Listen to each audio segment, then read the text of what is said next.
We make hundreds of decisions every single day, but how often do we really stop and think about how we're thinking? Today, we're diving into a skill that's not just about being smart, it's about being in control. We're talking about critical thinking. So, what is it really, and why is it one of the most essential tools we could possibly have? And let's be super clear about this. This is not some academic exercise. The stakes are incredibly high.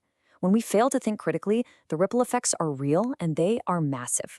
We're talking about everything from someone's personal finances being ruined because of one bad decision, to public health crises that get fueled by misinformation, all the way up to tragic errors in judgment on a global scale.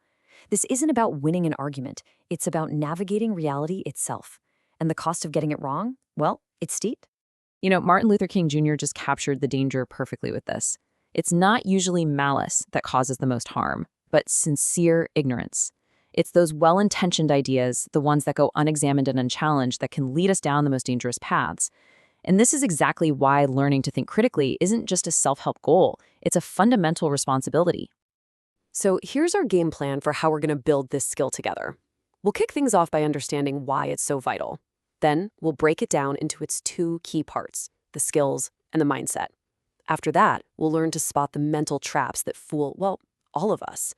Then we'll walk through a super practical 7-step process for making better decisions, discover some simple daily routines, and finally see how this all adds up to a truly liberating force in our lives. Okay, first up, why does this matter so much? It's really easy to think of critical thinking as just a personal skill, for getting ahead at work or doing well in school, but its impact is so much broader than that.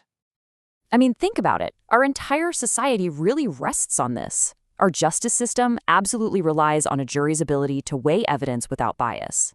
Our democracy depends on voters who can see through faulty arguments and spin. Our economy thrives when leaders can accurately assess risks and opportunities. So when the quality of our collective thinking declines, those pillars, they start to crumble. Critical thinking isn't just a private asset. It is a public good. So if it's that important, what exactly is it? To really get our heads around critical thinking, we've got to break it down into two essential components that are always working together. To get a really clear answer, a whole panel of experts came together to create a consensus definition. You got to notice the key words here: purposeful, reflective judgment. This isn't just random, passive thought. No, it's an active, intentional process of deciding what to believe or what to do, based on solid evidence, on context, and on sound reasoning. And this right here, this is the engine of critical thought. It's this continuous cycle between two things. You've got the skills, the mental tools in your toolbox, and you've got the disposition, which is just the mindset or the willingness to actually use those tools. You absolutely need both. One without the other, it's like owning a high-performance sports car but having no fuel in the tank. Sure, it looks impressive, but it's not going anywhere. So let's look at the hardware first. These are the core cognitive skills. This is your mental toolkit. It includes things like interpretation, which is just understanding what information actually means.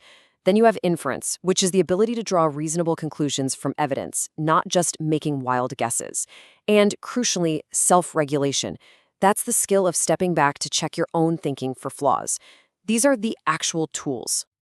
But even the best tools are totally useless without the right software, the dispositions. This is all about your attitude. It's about being naturally inquisitive and open-minded, not just immediately shutting down new ideas. It's about being honest with yourself about your own biases. And maybe the toughest one of all, having the genuine willingness to reconsider your own beliefs when you're faced with better evidence. That's what really puts the engine in motion. Of course, if this were easy, everyone would be a master at it. The truth is, our brains have these built-in shortcuts and glitches that can sabotage our best intentions. So let's get to know the enemies of good thinking. This quote just perfectly captures our biggest challenge. So often, we don't actually seek the truth. We seek justification for what we already believe. To truly ask a question, to really think critically, is to open the door to the whirlwind, because you know what? The answer might not be what we want to hear. The two main mental traps we all fall into are cognitive biases and logical fallacies. Okay, so a cognitive bias is like an unconscious shortcut your brain takes, almost like a glitch in your mental software. A logical fallacy, on the other hand, that's a flaw in the actual structure of an argument. It's an error in reasoning that makes the whole thing invalid. Let's make this real. A classic bias is the availability heuristic. Have you ever watched a scary shark movie and then felt a little nervous swimming in the ocean? That's it. You're overestimating the risk because that vivid image is so easily available in your mind. And a really common fallacy is post hoc, which is just Latin for after this, therefore because of this. It's when your team starts winning right after you wear a new hat and you think it's my lucky hat.